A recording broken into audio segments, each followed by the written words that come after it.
Kang Kim Siang dan rakan-rakan dari Kang Financial Advisory dan CC Advisory.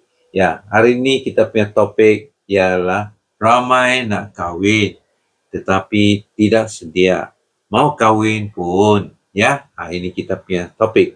Coba kita dengar pandangan dari rakan-rakan saya, Jerry.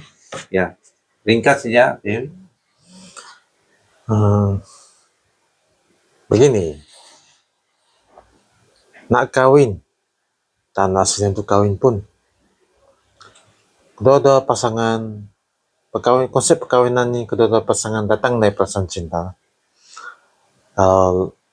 Selepas satu masa, dalam keadaan masa, selepas dalam satu masa, akan cerita pasal kawin juga.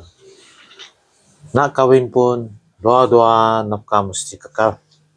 Jangan satu kekal, satu tak kekal. Kalau dia jadi masalah. Ya. Nak kawin, kaum lelaki, tolonglah sediakan rumah. Hantan mau macam mana, keluarga pihak lelaki dan keluarga pihak perempuan balah berbincang. Hantan yang macam mana, dan pulanglah kepada kesimpulan masing-masing. Okey, jadi mau ikut itu Warren Buffett lah, itu mau jimat-jimat. Jerry. Okey, jadi sampai begini ya, Jerry punya pandang yang pandangan saya, kita dalam satu majlis perkahwinan tu kalau boleh simple, kita simple lah. Memang budget memang adalah mungkin 80k kah, macam mana lah, ada. Tapi tengoklah, kita kena, kalau boleh simple lah.